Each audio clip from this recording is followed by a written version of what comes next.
అక్కడ ఒక అంధుడు ఉండేవన్నమాట. అతనికి కన్నులు లేదు, అయినా కూడా చెవులు ఉండేది. ఆ చెవులతో ఇక్కడ ఉండే ప్రతి ఒక్కరు కూడా అక్కడ యేసు ఇలాంటి వాడు, ఇలాంటి అద్భుత కార్యం చేయవాడంట, స్వస్థపరిచేవాడు, దయ్యములు వెలుగొట్టేవాడు, అతను పూర్ణ శాంతి మనకు అనుగ్రహించేవాడు అని చెప్పేసి పక్కన వాళ్ళు అందరూ కూడా చెప్పింది అతను విన్నాడనమాట.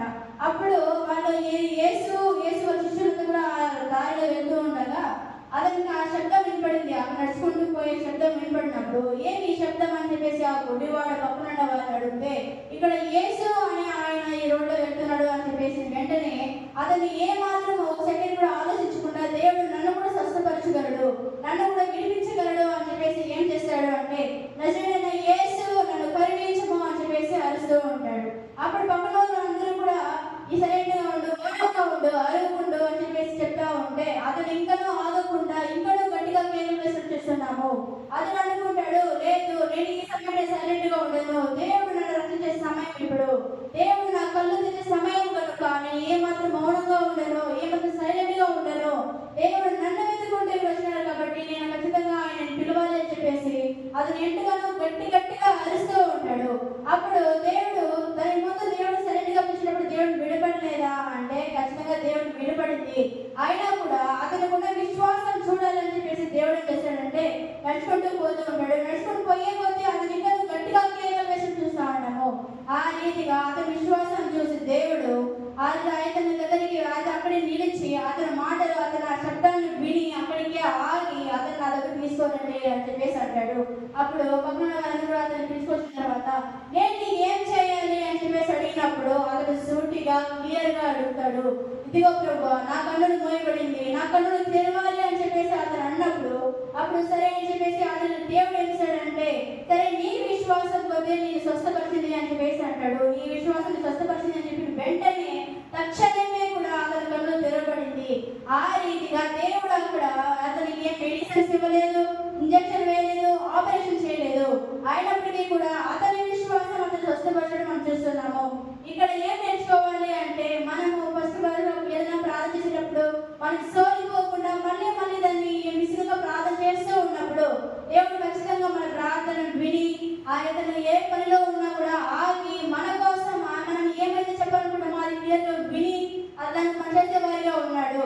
దేవుడు అతని దగ్గర ఉండిన తర్వాత నీకు నేను ఏం చేయాలి అన్నప్పుడు అతను ఏ మాత్రం నాకు ఏదో చేయి ప్రభువా నా జీవితం ఇట్లా అయిపోయింది అని చెప్పేసి అడగలేదు, నా కన్నులు తెరవబడాలి అని చెప్పేసి ఎంతో నిశ్చయంగా అతను అడుగుతూ ఉన్నాడు. హృదయ భారంతో అడుగుతున్నాడు మనం చూస్తున్నాము. ఈ రోజు మనం కూడా ఏ మాత్రం కృంగిపోకుండా హృదయం లోపల నుంచి అడిగేవాళ్ళు ఉండాలి. ఈ రోజు మనకి దేవుడు నీకు ఏదైనా కావాలి కోరుకో అంటే మనం కోరుకునేది ఒకే ఒకటి, నాకు ఇల్లు ఇవ్వు ప్రభా, నా కారు ఇవ్వు ప్రభా, నాకు అయిపోయి ప్రభా అని చెప్పి అడుగుతూ ఉంటాము. లేదా ఇప్పుడు ఒక మంచి అమ్మాయి వెళ్ళింది, అందంగా ఉన్న అమ్మాయి వెళ్ళింది, అందంగా ఉన్న అబ్బాయి వెళ్ళినాడు, అబ్బాయి నాకు కావాలి ప్రభా, అమ్మాయి నాకు కావాలి ప్రభా అని అడుగుతూ ఉంటాము. కానీ అతడు నా కన్నులు తెరవబడాలి, నా ఆత్మీయ కన్నులు తెరవబడాలి, నేను నిన్ను చూడాలి ప్రభా, నువ్వు ఇచ్చిన అనేక కార్యాలు, నువ్వు చేసిన అనేక కార్యాలు చూడాలి అని చెప్పేసి అతను ఎంతగానో హృదయ భారంతో చూస్తున్నాము. అతను చెప్పిన తక్షణమే కూడా అతను కళ్ళు తెరవడం మనం చూస్తున్నాము. అతడు వెంటనే చూచెను, దేవుని మహిమపరచుచు ఆయన అనుసరించెను.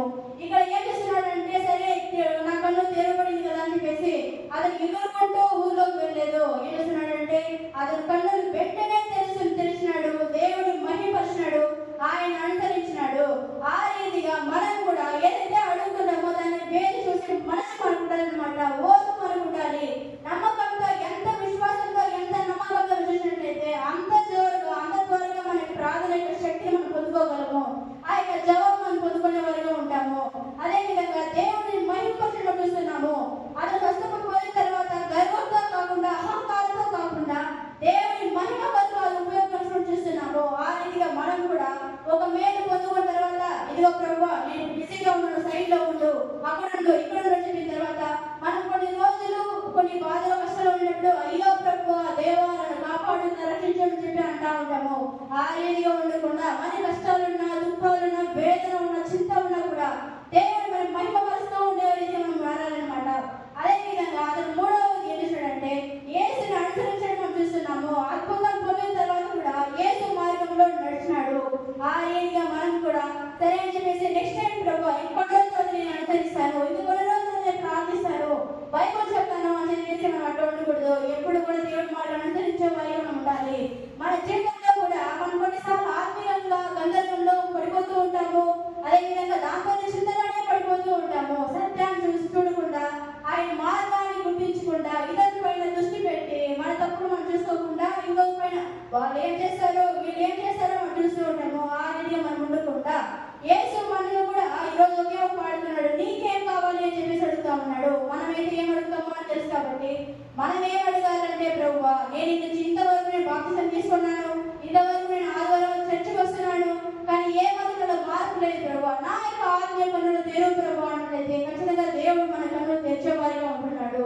అదేవిధంగా ఈ రోజు మనం ఎన్నో విషయాల్లో కూడా దేవుడి కార్యాలు చూసినాము, ఎన్నో అద్భుత కార్యాలు మనం చూసినాము. మన బండ్లో పోయేటప్పుడు కానీ ఇంట్లో పోయేటప్పుడు కానీ ఎన్నో చింత వేదనతో మనం చూస్తున్నాము. దేవుడు మన పట్ల అనేక అద్భుత కార్యంతో మనం మాట్లాడి ఉన్నాడు, వాక్యంతో మాట్లాడిన, దర్శనాలతో మాట్లాడి ఉన్నాడు. ప్రార్థన చేయమని చెప్పి ఎన్నోసార్లు చెప్తాన్నప్పటికీ కూడా మనము ఆ యొక్క మాటలు వినకుండా ఉంటున్నాము. ఇంతవరకు మనలో ఏ మాత్రం మార్పు లేకుండా, ప్రార్థన శక్తి లేకుండా మనం ఆ యొక్క లోకంలో ఇప్పుడు ఎంతో మంది చెప్తా ఉంటారు, లేదు దేవుడు నమ్మినావా అని చెప్పేసి అంటా ఉంటారు. మనం ఎవరిని అడిగితే నువ్వు ఏ జాతి ఏ మతం అని అడిగినప్పుడు నేను క్రిస్టియన్ పిల్లల వరకు చెప్తాము, కానీ మాలో ఏ మాత్రం మార్పు ఉండదు. కాబట్టి ఎప్పుడు కూడా మన పాలు బిడ్డలుగా ఉండకుండా మాంసం తినే వారు కూడా ఉండాలని చెప్పేసి ఎబ్రియలు రాసిన పత్రిక 5వ అధ్యాయం 12వ వాక్యం చెప్తుంది. ఎబ్రియలు రాసిన పత్రిక 5వ అధ్యాయం 12, 13. కాలమును బట్టి చూసితే మీరు బోధకులుగా ఉండవలసిన వారే ఉండగా దేవతలలో మొదటి మూలపాఠకులను ఒకరు మీకు మరలా బోధింపవలసి వచ్చింది. కాబట్టి ఇక్కడ ఏం చెప్తున్నాడంటే అపోస్తలుడైన పౌలు, మీరు ఇప్పటికీ కూడా మీరు ఇంకొకరికి వాక్యం చెప్పేవాళ్ళుగా ఉండాలి, ఒక సాక్షికరంగా ఉండాలి, బోధకుల వల్లగా ఉండాలని మీరు చూస్తూ ఉంటే, ఇప్పుడు ఇంకా మీ యొక్క పాస్టర్లు వచ్చేసి నువ్వు ప్రార్థన చేయమ్మా, నువ్వు బైబిల్ చదవమ్మా, పోయినప్పుడు బైబిల్ చదువు, ఇంకొకరు సాక్ష్యం చెప్పు, ఇంకొకరు దేవుడి వాక్యం చెప్పు అని చెప్పేసి వాళ్ళ నుంచి మళ్ళీ మనం చెప్పేంత వరకు కూడా మనం ఇంకనూ పాలు తాగి బిడ్డల వల్లే ఉంటున్నాము. ఇప్పుడు పౌలు ఏం చెప్తున్నాడంటే, మీరు ఇంకనూ పాలు తాగి ఆత్మీయ బాలులాగానే ఉన్నారు అని చెప్పేసి అంటా ఉన్నాడు. కాబట్టి మనము దేవుడి లోతైన సత్యాలు, బలమైన ఆహారం తినేవారిగా ఉండాలి. ఆహారం అంటే సత్యం చెప్పింది ఆదివారము ఆహారం తినమని చెప్పేసి మటన్, చికెన్, ఆ యొక్క ఫిష్ అందరికీ వచ్చి మన ఫ్రిడ్జ్ లో స్టాక్ పెట్టుకొని తినడం కాదు. మనం ఇంకొకరికి వాక్యం చెప్పేవాళ్ళు బోధకుల వలె ఉండాలి. నువ్వు దేవుడు నమ్ము, ఖచ్చితంగా దేవుడి పట్ల అద్భుతాలు చేస్తాడు అని చెప్పేసి మనం ఊరు చెప్పేవారిగాను, మన పక్కన ఉన్న వారికి గాను మనం చెప్పేవారిగా ఉండాలి. దేవుడు మనమందరం కూడా ఆత్మీయంగా ఎదగాలని కోరుకుంటాడు. కాబట్టి మనమందరం కూడా ఆత్మీయంగా ఎదిగి గొప్ప సేవకుల వలె ఉండాలని చెప్పేసి దేవుడు అంటున్నాడు. ప్రతి ఒక్కరికి కూడా దేవుడు నమ్మే కొత్తలో దేవుడు అటువంటి కార్యం చేసినాడు. మనకు జక్కయ్య కథ, ఆ యొక్క 12 సంవత్సరాల ఆ యొక్క స్త్రీ గురించి అని చెప్తా ఉంటాం కదా, అది ఎప్పటికీ కూడా అది ఒక మొదటి స్టెప్ మాత్రమే. కాబట్టి ఎప్పుడు కూడా మనం పాలు తాగే బిడ్డల వల్లే ఉండకుండా మనం ఆహారం తినే బిడ్డల వల్ల కూడా ఉండాలన్నమాట. చిన్న పిల్లలకి కొంతవరకు కూడా పాలు తాగుతూ ఉంటారు, దాని తర్వాత అన్నం తినే వాళ్ళు చూస్తూ ఉంటాము. కాబట్టి మనం కూడా అట్లా ఎదిగే రీతిగా మనం ఉండాలన్నమాట. అదేవిధంగా 1 పేతురు 2వ అధ్యాయం 2వ వాక్యం మనం చూసుకున్నట్లయితే, 1 పేతురు 2వ అధ్యాయం 2వ వాక్యం, సమస్తమైన దుష్టత్వమును, సమస్తమైన కపటమును, వేషధారను, అసూయను, సమస్త దూషణ మాటలను మాని. 1 పేతురు 2వ అధ్యాయం 2వ వాక్యం.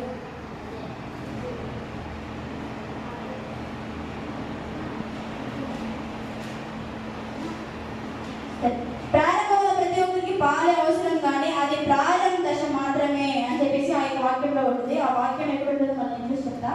ప్రారంభం ప్రతి ఒక్కరికి పాలే అవసరమే, కానీ అది ప్రారంభ దశ మాత్రమే. ఫస్ట్ స్టెప్ మనకి ఏది ఉంటుందంటే, ఫస్ట్ మనము చిన్న పిల్లలుగా పుట్టిన వెంటనే మనం పాలు తాగే పిల్లలుగా ఉంటాము. అది ఒక స్టెప్ మాత్రమే.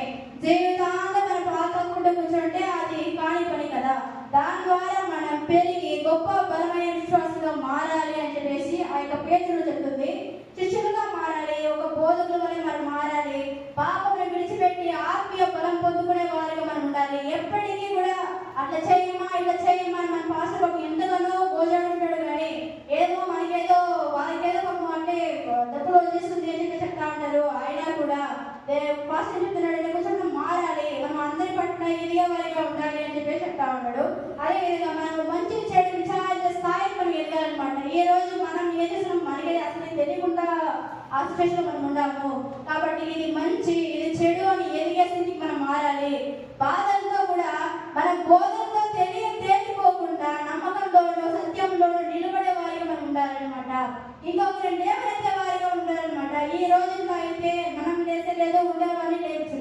మన పక్కన ఉండే వాళ్ళు లేస్తా ఉన్నారు అంటే ఇంక వాళ్ళు ఎట్లనే కింద కూర్చోబెట్టడానికి మనం ట్రై చేస్తాం కదా.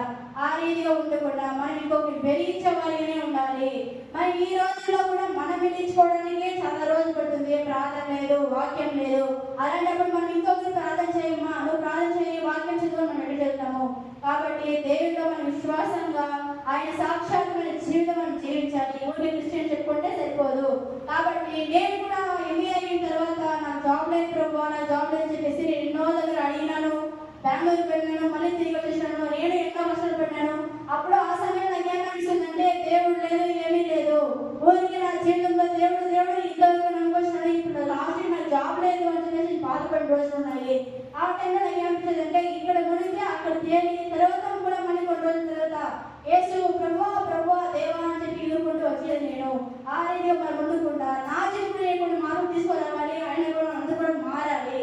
ఇదంతా మనం వెలిగించే వారిగా ఉండాలి అంటే మన యొక్క ఆత్మీయ కన్నులు తెరవబడాలి. దేవుడు మన కన్నులు ఇచ్చినాడు కదా, ఆ రీతిగా మనము ఆయన కన్నులతో దేవుడు చూసే వారిగా ఉండాలి. కన్నులతో కాదు కానీ మన హృదయం చూసే వారిగా ఉండాలి. అది ఎప్పుడుందంటే ఎఫెసీయుల పత్రిక 1వ అధ్యాయం 18వ వాక్యం. ఎఫెసీయులకు రాసిన పత్రిక 1వ అధ్యాయం 18వ వాక్యం. మరియు ఈ మనోనేత్రములు వెలిగింపబడినందుకు ఆయన మిమ్మల్ని పిలిచి పిలుపు వలనైన నిరీక్షణ ఎత్తిలో పరిశుద్ధులలో ఆయన స్వాస్థ్యం మహిమేశ్వరి మిత్తిలో ఆయన క్రీస్తునందు వినియోగపరిచిన బలాతిశయం బట్టి విశ్వసించు మన యందు ఆయన చూపుచున్న తన శక్తి యొక్క అపరిమితమైన మహాత్మ మిత్తిలో మీరు తెలుసుకోవాలని ఇక్కడ ఏం చెప్తున్నాడంటే అపోస్తలుడైన పౌలు మీ మనోనేత్రములు తెరవబడాలి అని చెప్పేసి అంటున్నాడు. దేవుడు మనకందరికీ కూడా 2 రకమైన కన్నులు ఇచ్చి ఉన్నాడు. ఒకటి శరీరపు కన్నులు, మరియు కూడా ఆత్మీయ కన్నులు. ఆ యొక్క శరీరపు కన్నులు ఏ రీతిగా ఉంటుందంటే ఈ లోకాన్ని చూస్తుంటుంది, నాకు అది కావాలి ఇది కావాలి చెప్పేసి లోకంలో ఉన్న వాటిని కోరుకుంటుంది. ఆత్మీయ కన్నులు ఏ రీతిగా ఉంటుందంటే దేవుడి కార్యములను ఆయన చిత్తం చూడడానికి అతన్ని వినియోగపరచుకోవడానికి ఉంటుంది అనమాట. చాలా మంది దేవుడు విశ్వసిస్తారు కానీ దేవుడి చర్యలు దేవుడి చిత్తాన్ని ఉద్దేశాన్ని గ్రహింపలేరు. ఆయన చిత్తాన్ని మనం అప్పగించలేకపోతా ఉంటాము. ఎందుకంటే వారి ఆత్మీయ కన్నులు మోయబడి ఉంటుంది కాబట్టి మన ఆత్మీయ కన్నులు తెరవబడాలి అంటే మనం ఏం చేయాలి అంటే మన కంటిలో కాకుండా మన హృదయం చూసేవారిగా మనం మారాలి.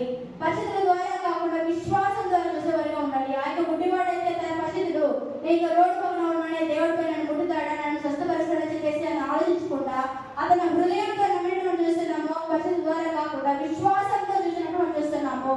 అదే విధంగా మన పరిస్థితుల్లో ఏమో అయిపోతుంది, ఏమో జరిగిపోతుంది అని చూడకుండా భయంతో కాకుండా ఆశ చూసేవారిగా మనం ఉండాలన్నమాట. మనము ఒక రాత్రి చీకటిలో ఉండేటప్పుడు మనకి ఏమీ కనపడదు కదా, కరెంట్ లేదు, పవర్ లేదు, ఏమీ లేదు. అయినప్పటికీ కూడా మనం ఏం చేస్తున్నాము, మన ముందు ఏమీ కనపడదు. అయినా కూడా మన టార్చ్ వేసుకున్నట్లయితే మన మార్గాన్ని చూపిస్తుంది అనమాట. ఆ రీతిగా దేవుని ఆత్మ మనం వెలిగినప్పుడు మన జీవిత మార్గం కూడా స్పష్టంగా తెలుస్తుందని చెప్పేసి ఇక్కడ మనం నేర్చుకోవాలన్నమాట. అదే విధంగా బైబిల్లో కొన్ని ఉదాహరణలు తీసుకున్నట్లయితే ఏలిషా అనేవాడు అనమాట. ఏలిషా సేవకుడు. అతను ఆయన శత్రు సైన్యం చూసి భయపడిపోతాడు. అయ్యో వీళ్ళు ఏం చేస్తారో ఏమో అని భయపడతా ఉన్నప్పుడు ఏలిషా దేవుడికి మొరపెడతాడు. అయ్యో ప్రభువా చూడు, యెహోవా వీని కన్నులు తెరువుడు కాక అని చెప్పేసి అని వెంటనే ఏలిషా సేవకుడిగా కన్నులు తెరిచి ఆ యొక్క ఆకాశం నుంచి కూడా తన దేవతలు అగ్నిరథములు అగ్ని గురువులు చూసినట్టు చూస్తున్నాము.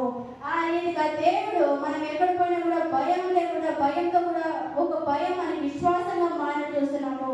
అతను ఎందుకనో భయపడినాడు. ఇతను మొరపెట్టిన వెంటనే ఆకాశంలో తన దూతలు తన రథములు అన్ని ఉన్నట్టు మనం చూస్తున్నాము.